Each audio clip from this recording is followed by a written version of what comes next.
Lesley. This is Anne, and I'm so pleased to be able to talk about your three amazing pieces that you submitted to CP Treasures, all the way from South Africa. So this one is called The Hitchhikers, and this is the one that we accepted, but we're going to start with one of the others. This one is called Hidden Treasure, and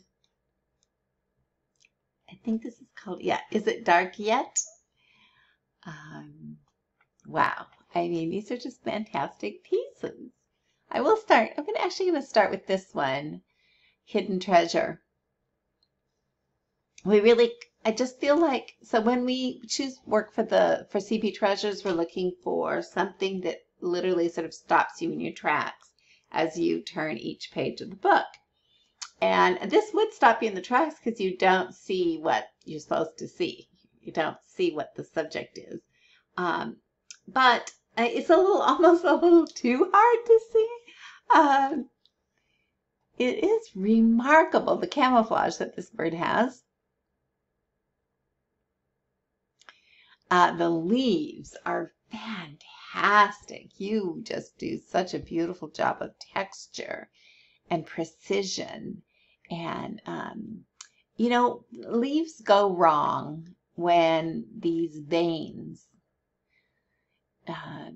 it's almost better to leave them off if you're going to do them poorly. Like if they're going to be awkward, if the line isn't going to be sort of smooth and elegant, if they show up too much or if they're too dark, if there's no depth to them. You have just nailed every single thing about it. Like, I know this is probably hard to see in this small picture, but on the left side of these veins, you have a dark area, and then on the right, you have a light area, which is absolutely perfect. Like that little bit of dip gives it a shadow, and then the little bit of reflected highlight on the other side. I mean, it's just perfect. That sort of attention to detail you're amazing at. And this is not even on pastel mat. This is on a hot press. So a pretty smooth paper. I'm not familiar with the paper, but yeah, your colors are fantastic. It's just, I mean, there's absolutely nothing wrong with it. Beautiful piece. The other piece we did not put into CP Treasures because we can only choose one. Is this one, Is It Dark Yet?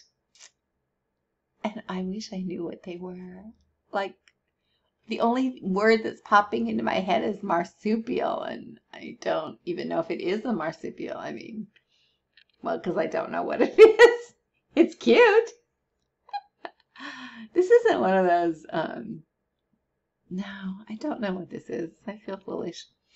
Beautifully done. I mean, these eyes are amazing, but mostly look at those ears.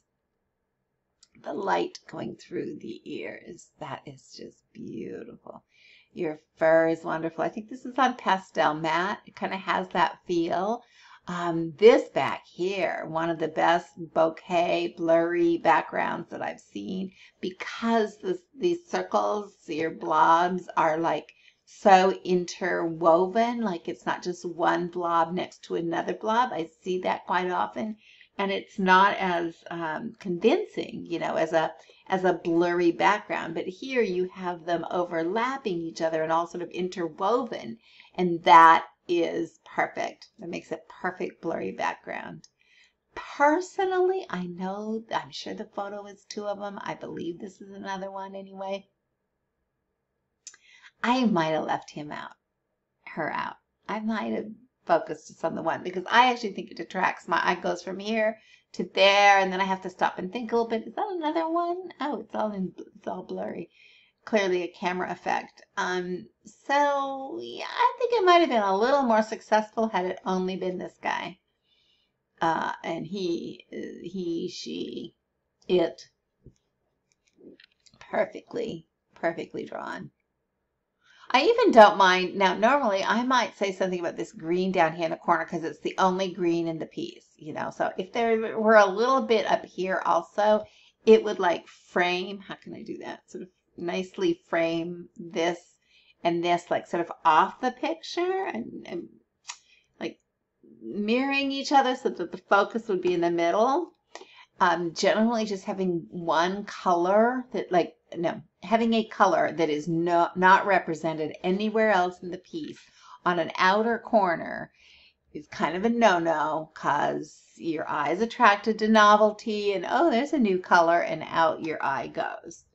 Like I said, normally I would, but it's such a beautifully done piece that it actually, it doesn't bother me.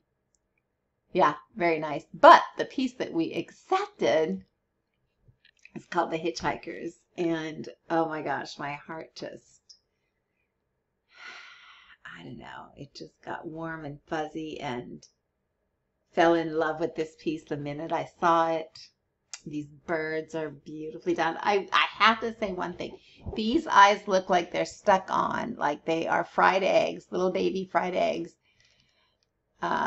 Stuck on his head. Whereas this one doesn't at all. This one looks like it's inside, like underneath the fur, like there's not fur, feathers, and then there's a little, inner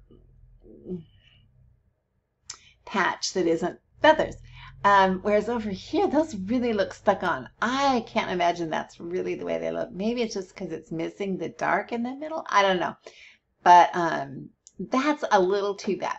But everything else about this piece, oh my goodness. Oh my goodness, Lesley.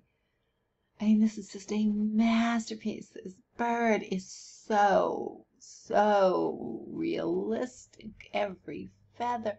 But what I'm most amazed at, honestly, is I didn't know. I mean, I've never been this close to a zebra. I didn't know it had this much sort of texture in the hide. Like ripples. Oh, it's just incredible. Your edges here. This is also pastel matte, so I'm assuming you were able to put these lighter areas of fur over the dark areas, and same here, the dark areas over the light areas to give that final push of utterly believable texture and realism. But also the background, I really love that background. It's very warm. It's very mushy. I think you're very good at backgrounds. But honestly, Lesley, what you're very good at is everything. You are a master, and that's who we like to showcase in CP Treasures. And I mean, it's exquisite. I love it. I kind of have a thing about birds. I don't know what kind of birds these are. We don't have them here in Illinois, but they're beautiful. Look at those claws. I mean, those are claws to get to look real are very difficult. People tend to make them too big. The little hook part, the actual claw part, they make that end too big. The color is often wrong. I mean, I don't know these birds, but these claws look perfect to me. So anyway, enough. We are happy to have this, very happy to have this featured in CP Treasures Volume 9. All right. Thank you, Lesley. Bye.